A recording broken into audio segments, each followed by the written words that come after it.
নাকি ওই যে টয়লেটে যায় না, তো ময়লা জায়গায় যায় না, নাপাক জায়গায় যায় না, নাপাক জায়গায় যায় না, এটা কি ব্যাখ্যা আমি জানতে চাই আসলে কি আল্লাহ কি নাপাক জায়গায় যায়? আল্লাহ সর্ব জায়গায় বিরাজমান। কিছু কিছু জায়গায় লালন সাহেবজি বলেছিলেন, একটা কথা বলেছিল, সর্বসাধন সিদ্ধি হয়ে যার মানুষ গুরু নিষ্ঠাদার, নদী কিংবা বিল বাউল হাল সর্বস্তরে একই একজন, একা মেরে সাই ফেরে সর্বতায়, মানুষে মিশে হয়ে যান তার মানুষ গুরু নিষ্ঠাচার। সব জায়গায় আল্লাহ আছে, খবর ভাইবা গুরুর কাছে। সব জায়গায় আল্লাহ আছে, কথা কই না, গুরুর কাছে গেলে কথা কয়। সব জায়গায় আল্লাহ আছে, তুমি মানুষ হইতে পারবে না। গরু ছাগলের ভিতরে আল্লাহ আছে, বৈশ মহিষের ভিতরে আল্লাহ আছে, সেখানে আল্লাহ বুঝতে গেলে ভার দিয়ে ঢোলা করবো। আর গুরুর কাছে আল্লাহ আছে, ওই আল্লাহর কাছে গেলে তোমারে পালা করবো। তাহলে সর্ব জায়গায় আল্লাহর বিরাজমান, খুঁজ পাবেন মানুষ গুরু নিষ্ঠাদার। যেখানে মানুষের চেহারাটা কার চেহারা? আল্লাহর চেহারা। তোমার গুরুর চেহারাটা আল্লাহর চেহারা। গুরু কার প্রত্যেকার চেহারা? বনি আদম। তো আদমের চেহারাটা যদি আল্লাহর হয়, তোমার গুরুর চেহারাটা অন্য কারণ নয়, তো আল্লাহরই হয়। যাই হোক, আমার কথাটা ছিল কোথায়, আমি কোন দিকে গিয়েছিলাম? নবী মুহাম্মদ সাল্লাল্লাহু আলাইহি সাল্লাম সাহাবাদেরকে কিভাবে পবিত্র করেছেন। এখন আসি আমি কারবালার ঘটনা।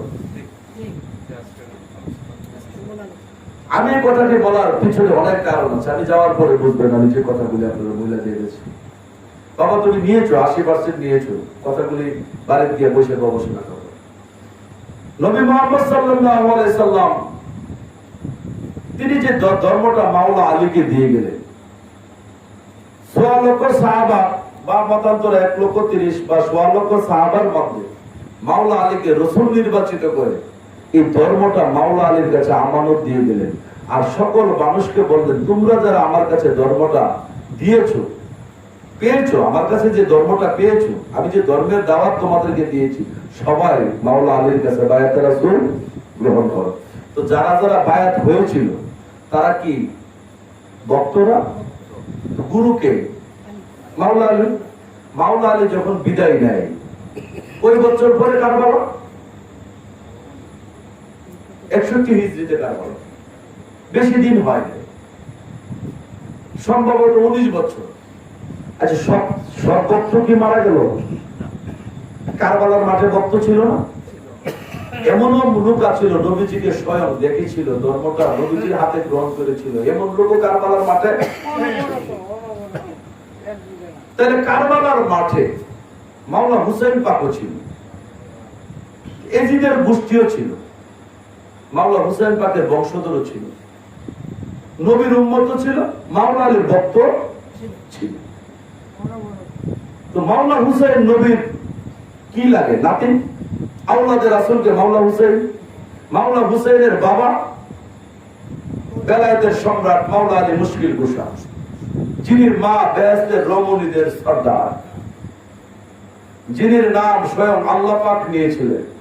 আমি বলি নাই, গবেষক দরবেশ ফকির লালন করেছিল, নীলে ফাতেমার শরণ হতে হয় করণ, আছে ফরমান শায়ের জবানে। শাই মানে কে?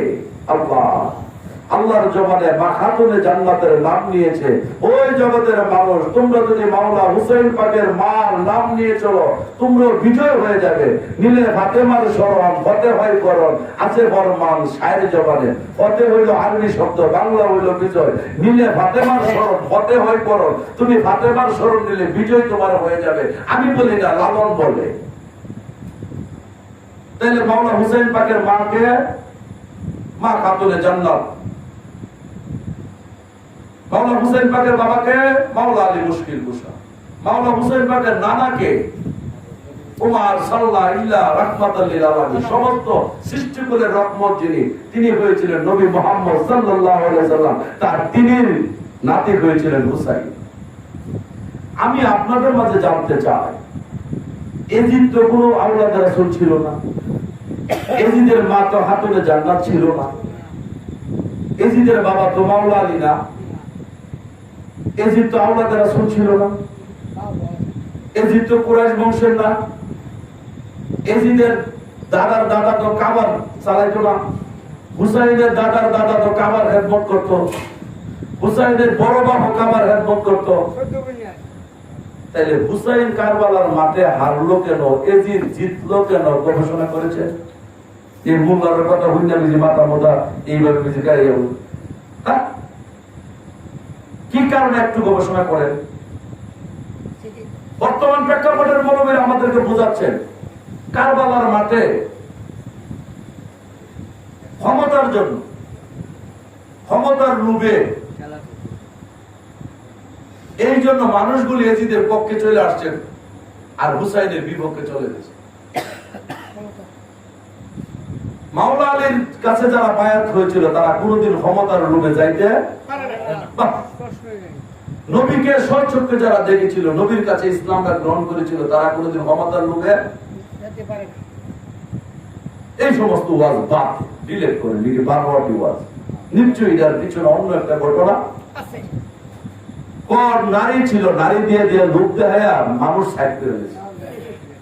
22,000 যদি কারবালার মাঠে যদি 22,000 সৈন্য থাকে, একটা পুরুষের জন্য একটা নারী, 22,000 নারী লাগে না? 22,000 নারী করতে হইব, যুদ্ধের সময় কি 22,000 নারী পাওয়া যায়? আর যদি 22,000 নারী যদি বিশ্বাসই করে, আমার বিশ্বাস মাওলা আলীর ভক্ত কোনদিন নারী দিয়া মাওলা আলীর ফিস দিতে পারে। নবীজিকে যারা দেখেছে স্বচক্ষে তারা কোনদিন নারীর দিকে লোভ নিয়ে নবী বিরোধী হইতে পারে না। অন্য কারণ ছিল। কি কারণ ছিল? কারণটাকে উজ্জাবাই করে অনেকে বলেন হেলাফত। মাওলা হুসাইন, ইমামে হুসাইন পাক এমন মনের মানুষ ছিলেন